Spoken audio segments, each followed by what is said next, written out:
Testing. Okay.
Good morning. Good morning. Can you hear me okay? I always feel like I don't need a microphone because I have that softball coach, mother, teacher voice, but they always insist that I have a microphone to get started. So I wanted to welcome you all this morning. I am so super excited that you're here. Congratulations. We are so proud of you. This day is all about you, for us anyway, and you should definitely be very proud of yourselves for being here. I would like to, before we get started, we have some special guests other than your friends and family who are very special, and we're very excited to have you here. We do have, in the back row there, Chris Baker, who's our executive director. Hello. And Kathy Kotis, who is our Dean of Workforce Training and Healthcare. And then Elaine Simmons. Yes, thank you. Yeah, she's our Vice President of Instruction. And then we also have Dr. Heilman.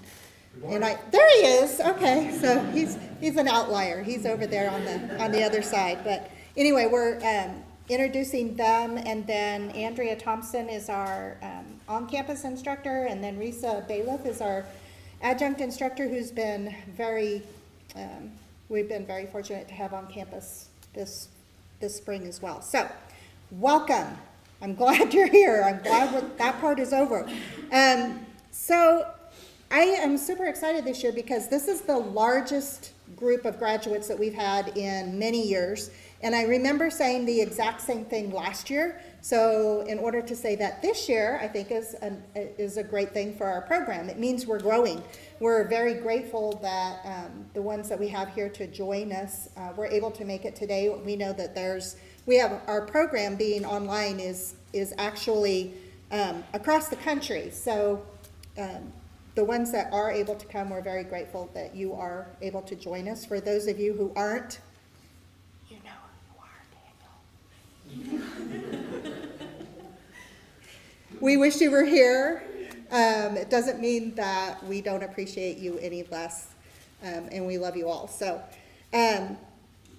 20 graduates actually is our number for this year, 20 graduates, which is a big number for us.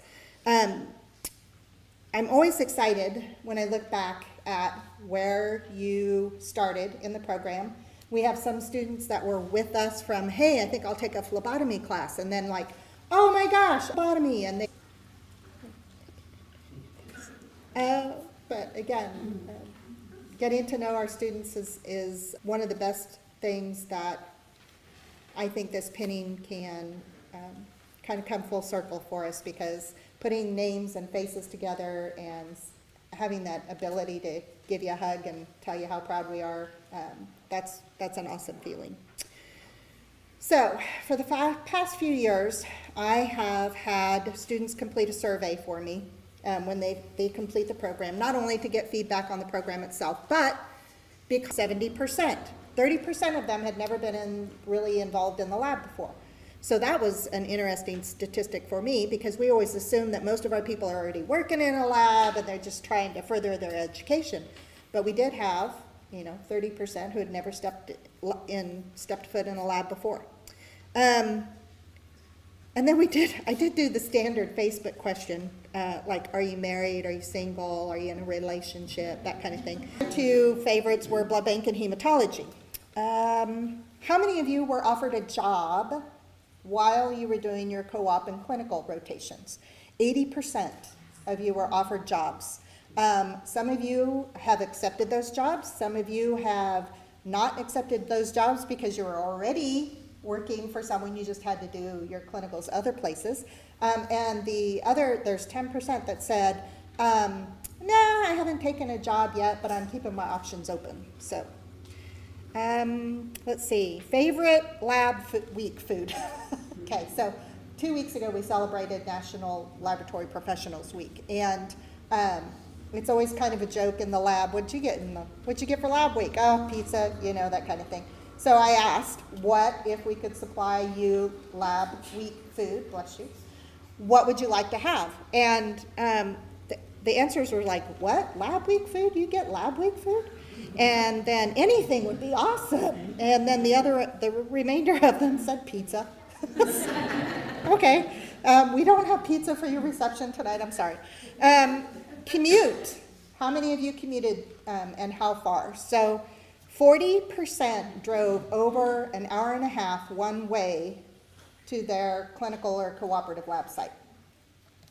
30% drove more than 1 hour to your cooperative or clinical lab site. So kudos. Some of you did that after completing night shift and then drove to your co-op for the day to do your hours and then drove back for the night shift. So, you know, keep that in mind. Our students are definitely dedicated. This last statistic, I wanted to make sure that I pointed out. How many of you are planning to continue your laboratory education? 70% said, yeah, I would like to go on to the MLS four-year degree. And 20% even said, yes, I would consider getting a doctorate in clinical laboratory science, which is now an option for laboratory professionals to actually, there is a pathway to doctorate, which is a huge accomplishment. And so that was very encouraging. I enjoyed hearing to that response. And then the other question that you to answer was, if you could look back at your student self starting the program, what advice would you give yourself? I got some good replies. Most of it was, take good notes. Take better notes. Take thorough notes. So a lot of the advice was take good notes. But then I also had, try not to stress. Try not to get overwhelmed. Try not to put yourself under so much stress that you feel you can't do things. So, you know, we understand of advice. So, my advice for you as students moving in the real world, be proud of the professional that you are. Do not refer to yourself as lab girl, lab tech, a plebe, hey you. Okay, you are a laboratory professional. You have a degree. You have taken 2 years of very intense, highly science-based classes. You're an important part of the healthcare community. Don't sell yourself short. You're a laboratory professional. Okay? Think of your little 30-second elevator speech. You know, what are you going to introduce yourself as? Oh, what do you do for a living? You know, I am a medical laboratory technician. I am a laboratory professional. I work in the lab. You know, don't sell yourself short. You guys have earned your degree. You have earned these qualifications. You have the education. Be proud of yourself and where you're at right now. Celebrating Lab Week 2 weeks ago. As I said, in my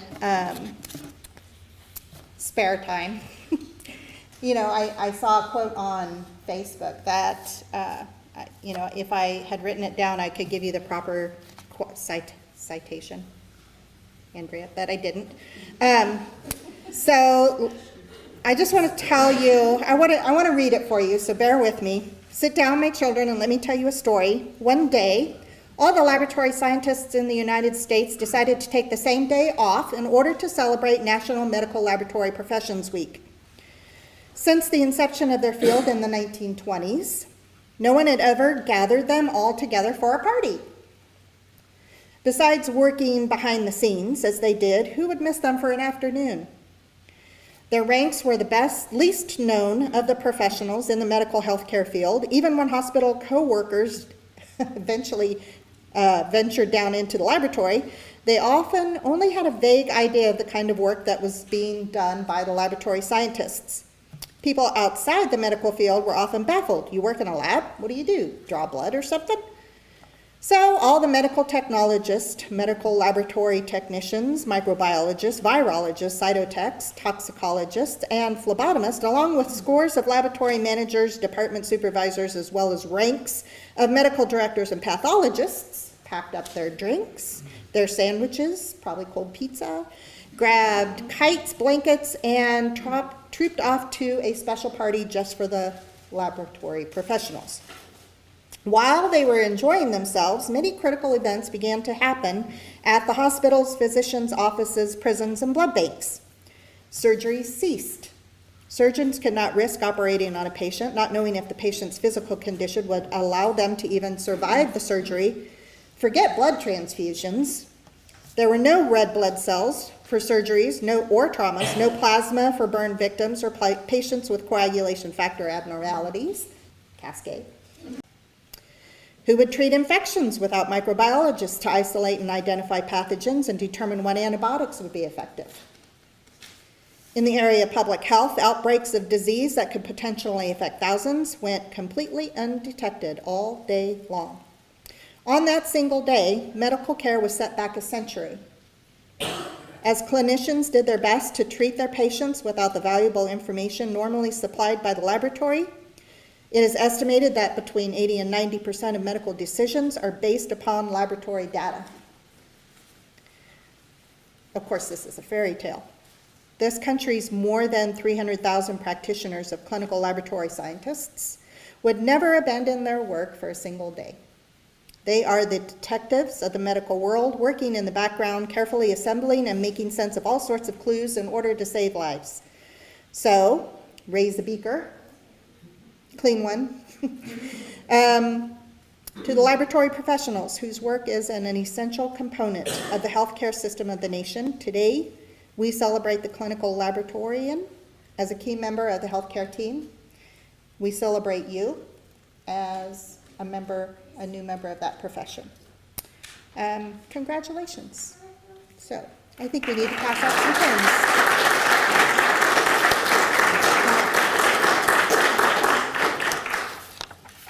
I will call your name, and Andrea can pass out a card. Andrea will pass out a pen. Risa has a card for you, and we'll just have you come through and then go back to your seat. And if you could stop and get a picture with your instructors while we're doing that. So I'll just start off the front of the list. And some of these are not here with us today, but I do wanted to recognize them. Cheyenne Bruce, Megan Clemens. Yay.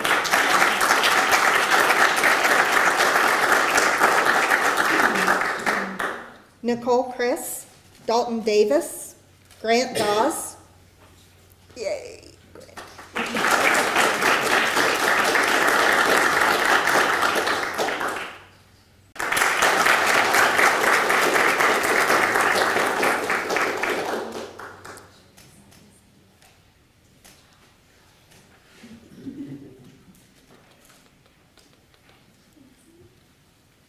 Samantha Smith.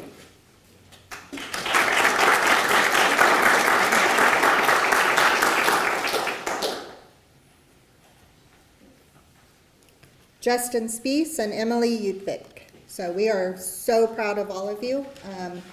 I would like to now have you all stand, and there is a pledge to the profession on the back of the program. Andrea will start us out, and if you could all state the pledge, please. Yeah, yeah. That's good. Okay, so the pledge is, as a clinical laboratory professional, I strive to promote standards of excellence in performing and art of science of my profession, preserve the dignity and privacy of others, uphold and maintain the dignity and respect of our profession, seek to establish cooperative and respectful working relationships with other health professionals, contribute to the general well-being of the community. I will actively display my commitment to these responsibilities throughout my professional life. Thank you. Congratulations.